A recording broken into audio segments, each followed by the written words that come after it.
বন্ধুরা, জীবনের এক একটি অধ্যায় যেন এক একটি যুদ্ধক্ষেত্র। কখনো আমরা নিজের মন নিয়ে লড়ি, কখনো সমাজের সঙ্গে, কখনো নিয়তির সঙ্গে। এমনই এক যুদ্ধক্ষেত্রে, কুরুক্ষেত্রে, শ্রীকৃষ্ণ দিয়েছিলেন সেই অমর উপদেশ, ভগবদ্গীতা। আজ আমরা জানব কেন এই গীতা আমাদের প্রতিদিন পড়া উচিত, কিভাবে এটি আমাদের জীবনের প্রতিটি সমস্যার সমাধান দেয়, এবং কেন আজও এই ৫,০০০ বছরের পুরনো গ্রন্থ আমাদের জীবনকে আলোকিত করে। সূর্য। গীতার পরিচয় ও উৎপত্তি। গীতা মানে গাওয়া হয়েছে যে জ্ঞান, ঈশ্বরের কণ্ঠে উচ্চারিত সত্য। যুদ্ধক্ষেত্রে বিভ্রান্ত অর্জুনকে কৃষ্ণ যা বলেছিলেন তাই গীতা। এটি শুধু ধর্মগ্রন্থ নয়, এটি একটি লাইফ ম্যানুয়াল, যা শেখায় কিভাবে ভয়কে জয় করতে হয়, কিভাবে কর্তব্য পালন করতে হয়, এবং কিভাবে ঈশ্বরের পথে থেকে সুখে থাকা যায়। উদ্ভিদের সঙ্গে। আজকের যুগে গীতা কেন প্রয়োজন? আজকের মানুষ মানসিকভাবে ক্লান্ত, দুশ্চিন্তায় ভরা, বিভ্রান্ত।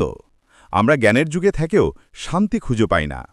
গীতা আমাদের শেখায় যে নিজেকে জয় করেছে সেই প্রকৃত বিজয়ী।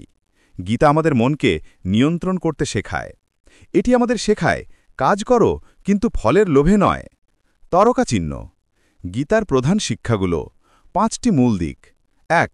কর্মযোগ। ত্রয়োকথা, কর্ম করো নিষ্কামভাবে, ফলের প্রত্যাশা নয়। উদ্ধৃতি চিহ্ন, কর্ম করো, ফল ঈশ্বরের হাতে দাও। ভক্তিযোগ।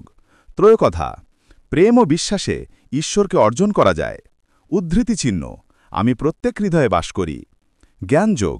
ত্রয়োকথা, সত্যকে জানা, আত্মাকে চিনে নেওয়া। উদ্ধৃতি চিহ্ন, তুমি দেহ নও, তুমি আত্মা। ধ্যানযোগ। ত্রয়োকথা, অন্তরে শান্তি লাভের পথ, ধ্যানের মাধ্যমে ঈশ্বরের সঙ্গে একাত্ম হও। সমত্ববোধ। ত্রয়োকথা, সুখ দুঃখে, লাভ ক্ষতিতে, জয় পরাজয়ে স্থির থাকা। গীতা কিভাবে জীবন পাল্টায়?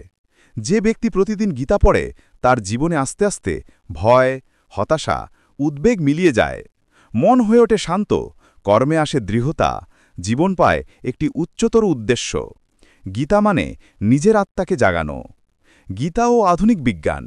বিজ্ঞানীরা বলেছেন গীতা একটি অসাধারণ মনোবৈজ্ঞানিক গ্রন্থ, যেখানে মানব মস্তিষ্কের কার্যপ্রণালী, মনোসংযম ও ইতিবাচক চিন্তার নিখুঁত ব্যাখ্যা আছে। স্টিভ জবস, আইনস্টাইন, ওগ মান্ডিনো, তারা সবাই গীতার শিক্ষা থেকে অনুপ্রাণিত ছিলেন। গীতা আমাদের দৈনন্দিন জীবনে কিভাবে প্রয়োগ করব? প্রতিদিন একটি শ্লোক পড়ো এবং ভাবো তার অর্থ।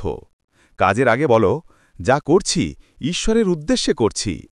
রাগ, ভয় বা দুঃখের মুহূর্তে মনে করো, যা ঘটছে তা ঈশ্বরের পরিকল্পনা।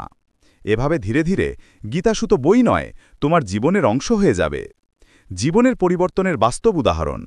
একজন ছাত্র গীতা পড়ে শিখল ধৈর্য ধরতে। একজন ব্যবসায়ী শিখল সৎভাবে কাজ করতে। একজন গৃহিণী পেল মানসিক শান্তি।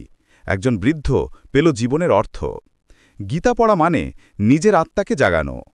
দর্শকদের প্রতি আহ্বান। বন্ধুরা, গীতা কোনো ধর্মের বই নয়, এটি মানবতার বই, যেখানে আছে মনোবিজ্ঞান, আধ্যাত্মিকতা, কর্মনীতি ও জীবনের দর্শন। আজ থেকে প্রতিদিন মাত্র ১০ মিনিট গীতা পড়ো। দেখবে তোমার জীবনের প্রতিটি অন্ধকার আলোর মতো উজ্জ্বল হয়ে উঠবে। শেষে বলবো, যে গীতা পড়ে সে আর কখনো একা থাকে না, কারণ কৃষ্ণ তার অন্তরে সর্বদা উপস্থিত। ফুলক্রমা। জয় শ্রীকৃষ্ণ।